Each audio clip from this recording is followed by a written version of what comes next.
गौरी पुत्र गणेश भगवान की जय। जय श्री कृष्णा। राधे राधे। जय माता दी। आज मैं आपको शुक्रवार व्रत में सुनी जाने वाली माता संतोषी की व्रत कथा सुनाने जा रही हूँ। तो आप सभी लोग बड़ी ही श्रद्धा और प्रसन्न चित मन से इस कथा को पूरा अवश्य सुने। शुक्रवार के दिन माँ संतोषी का व्रत पूजन किया जाता है। इस पूजा के दौरान माता की आरती, पूजा तथा अंत में माता की कथा सुनी जाती है। तो आइए सुनते हैं शुक्रवार के दिन सुनी जाने वाली माता संतोषी की व्रत कथा। संतोषी माता की व्रत कथा इस प्रकार है। एक बुढ़िया थी, उसके 7 बेटे थे। 6 बेटे कमाने वाले थे जबकि एक निकम्मा था। बुढ़िया 6 बेटों की रसोई बनाती, भोजन कराती और उनमें से जो कुछ झूठन बचती वह 7वें को देती थी। एक दिन वह अपनी पत्नी से बोला, देखो मेरी माँ को मुझ पर कितना प्रेम है। वह बोली, क्यों नहीं, सबका झूठन जो तुमको खिलाती है। वह बोला, ऐसा नहीं हो सकता, मैं जब तक अपनी आंखों से ना देख लूं नहीं मान सकता। बहू हंसकर बोली, देख लोगे तब तो मानोगे। कुछ दिन बाद त्योहार आया। घर में 7 प्रकार के भोजन और चूरमे के लड्डू बने। वह जांचने को सिर दुखाने का बहाना कर पतला वस्त्र सिर पर ओढ़कर रसोई में सो गया। वह कपड़े में से सब देख रहा था। 6 भाई भोजन करने आए। उसने देखा माँ ने उनके लिए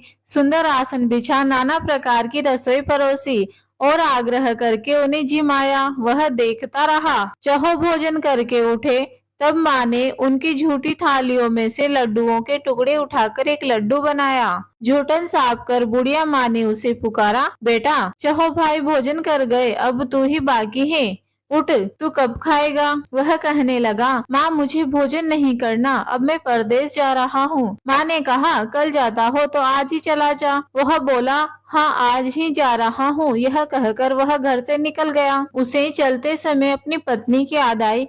वह गौशाला में कंडे यानी कि उपले थाप रही थी। वहाँ जाकर बोला, हम जावे परदेश, आवेंगे कुछ काल, तुम रहियो संतोष से, धर्म अपनो पाल। वह बोली, जाओ पिया आनंद से, हमारो सोच हटाए, राम भरोसे हम रहे, ईश्वर तुम्हें सहाय। 2 निशानी आपन, देख धरु में धीर, सुधी मत हमारी बिसारियो, रखियो मन गंभीर। वह बोला, मेरे पास तो कुछ नहीं है, यह अंगूठी है सो ले ले और अपनी कुछ निशानी मुझे दे दे। वह बोली, मेरे पास क्या है, यह गोबर भरा हाथ है। यह कहकर उसकी पीठ पर गोबर भरे हाथों से थाप मार दी। वह चल दिया। चलते चलते दूसरे देश पहुंचा। वहां एक साहूकार की दुकान थी। वहां जाकर कहने लगा, भाई मुझे नौकरी पर रख लो, साहूकार को जरूरत थी। वह बोला, रह जा। लड़के ने पूछा, तनख्वाह क्या दोगे। साहूकार ने कहा, काम देखकर दाम मिलेंगे। साहूकार की नौकरी मिली। वह सुबह 7 बजे से लेकर 10 बजे तक नौकरी करने लगा।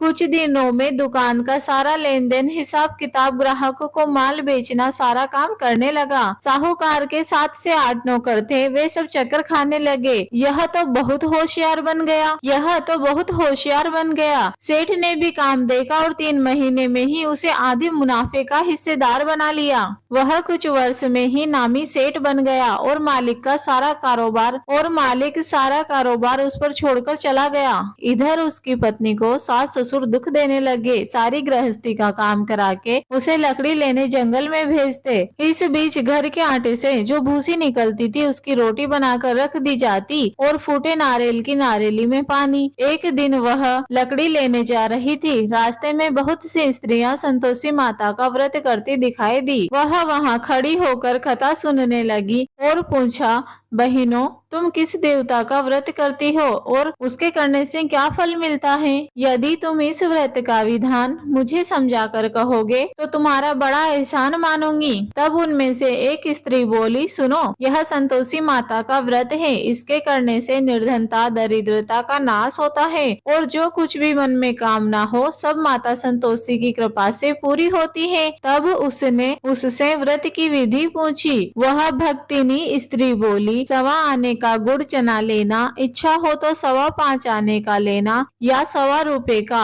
सहूलियत के अनुसार लाना।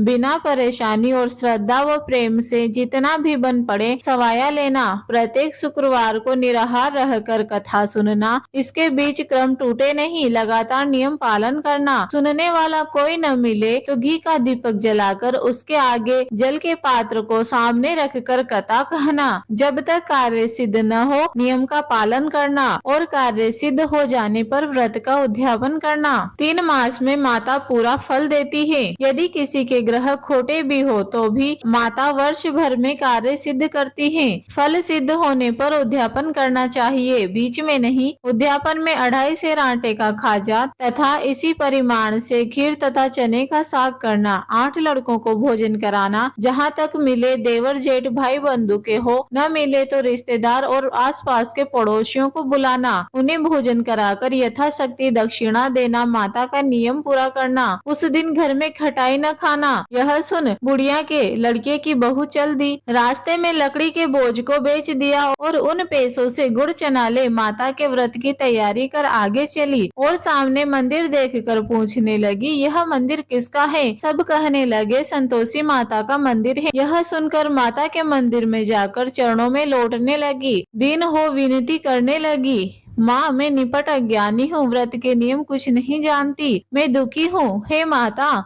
जगत जननी मेरा दुख दूर कर, मैं तेरी शरण में हूँ। माता को दया आई।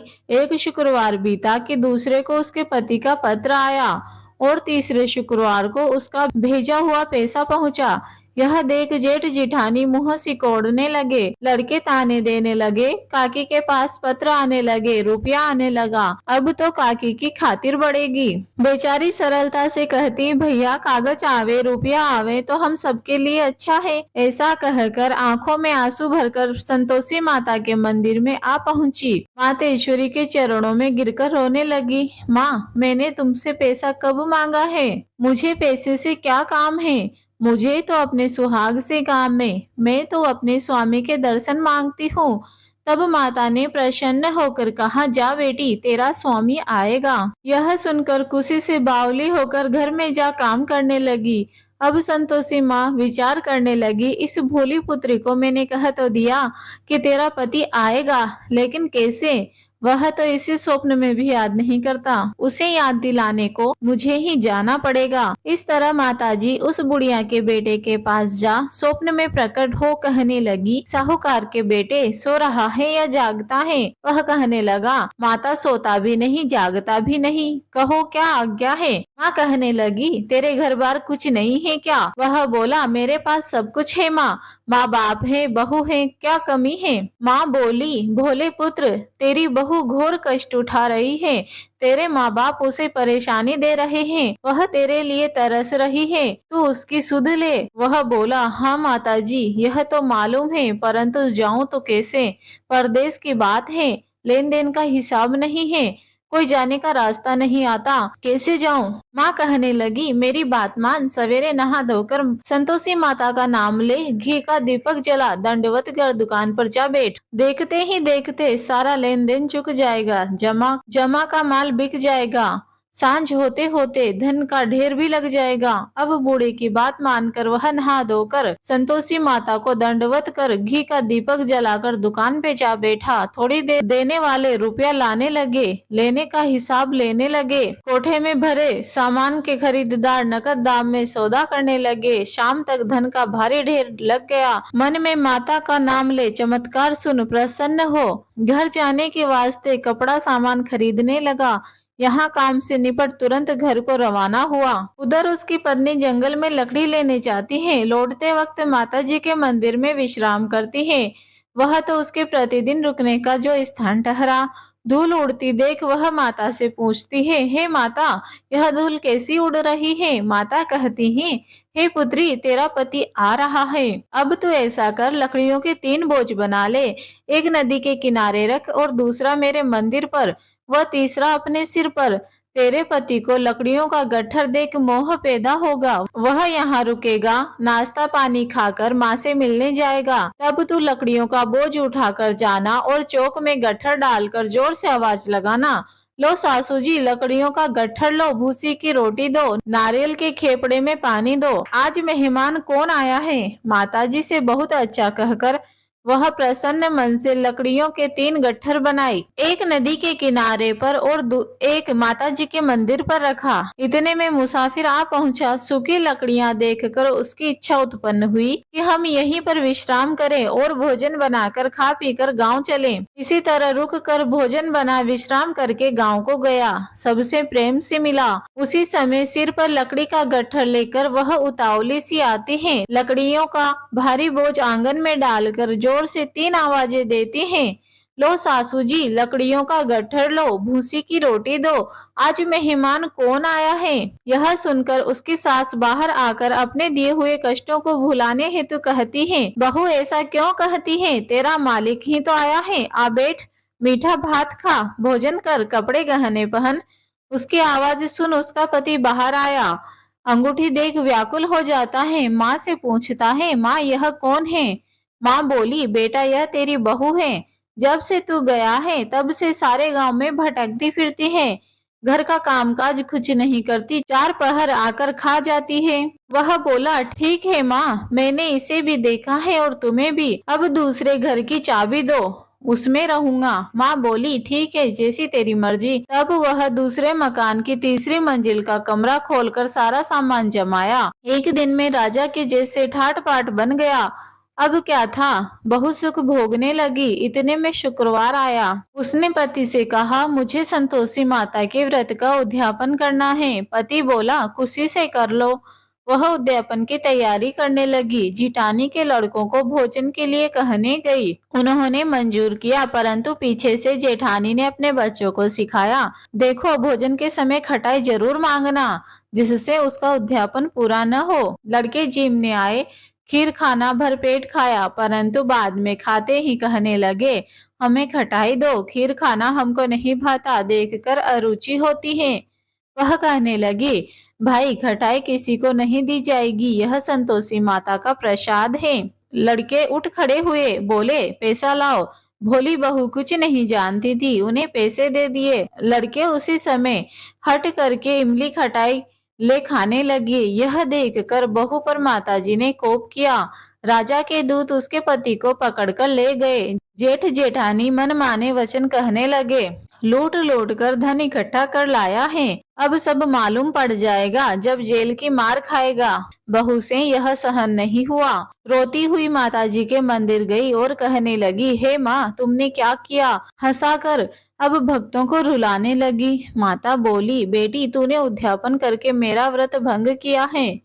वह कहने लगी, माता मैंने कुछ अपराध किया है, मैंने तो भूल से लड़कों को पैसे दिए थे, मुझे क्षमा करो, मैं फिर तुम्हारा उद्यापन करूंगी। माँ बोली, अब भूल मत करना। वह कहती है, अब भूल नहीं होगी। अब बतलाओ वे कैसे आएंगे? माँ बोली, जा पुत्री, तेरा पति तुझे रास्ते में आता मिलेगा। वह निकली, राह में पति आता मिला। वह पूछने लगी, कहाँ गए थे? वह कहने लगा, इतना धन जो कमाया है उसका टैक्स राजा ने मांगा था, वही भरने गया था। वह प्रसन्न हो बोली, भला हो, अब घर चलो। कुछ दिन बाद फिर शुक्रवार आया। वह बोली, मुझे फिर माता का उद्यापन करना है। पति ने कहा, करो। बहू फिर जेठ के लड़कों को भोजन करने को कहने गई। जेठानी ने 1-2 बातें सुनाई और सब लड़कों को सिखाने लगी, तुम सब लोग पहले खटाई ही मांगना। लड़के भोजन करने से पहले कहने लगे, हमें खीर नहीं खानी, हमारा जी बिगड़ता है, कुछ खटाई खाने को दो। वह बोली, खटाई किसी को नहीं मिलेगी, आना हो तो आओ। वह ब्राह्मण के लड़के लाकर भोजन कराने लगी। यथाशक्ति दक्षिणा की जगह एक एक फल उन्हें दिया। संतोषी माता प्रसन्न हुई। माता की कृपा होते ही 9वें मास में उसके चंद्रमा के समान सुंदर पुत्र प्राप्त हुआ। पुत्र को पाकर प्रतिदिन माता जी के मंदिर जाने लगी। माँ ने सोचा, यह रोज आती है, आज क्यों न इसके घर चलूं। यह विचार कर माता ने भयानक रूप बनाया। गुड़ चने से सना मुख, ऊपर से सुंड के समान होठ, उस पर मक्खियां भिन भिना रही थी। देहली पर पैर रखते ही उसकी सास चिल्लाई, देखो रे, कोई चुड़ैल डाकिन चली आ रही है। लड़कों इसे भगाओ नहीं तो किसी को खा जाएगी। लड़के भागने लगे, चिल्लाकर खिड़की बंद कर दी। बहू रोशनदान में से देख रही थी। प्रसन्नता से पगली बन चिल्लाने लगी, आज मेरी माताजी मेरे घर आई है। वह बच्चे को दूध पीने से हटाती है। इतने में सास का क्रोध फूट पड़ता है। वह बोली, क्या उतावली हुई है जो बच्चे को पटक दिया। इतने में माँ के प्रताप से लड़के ही लड़के नजर आने लगे। वह बोली, माँ, मैं जिसका व्रत करती हूँ यह संतोषी माता है। सबने माता जी के चरण पकड़ लिए और विनती कर कहने लगे, हे माता, हम मूर्ख हैं, अज्ञानी हैं, तुम्हारे व्रत की विधि हम नहीं जानते। व्रत भंग कर हमने बड़ा अपराध किया है। जग माता, आप हमारा अपराध क्षमा करो। इस प्रकार माता प्रसन्न हुई। बहू को प्रसन्न हो, जैसा फल दिया वैसा माता सबको दे। जो यह कथा सुने या पढ़े उन सभी के मनोरथ पूर्ण हो। बोलो संतोषी माता की जय। अम्बे मैया की जय। श्यामा गौरी की जय।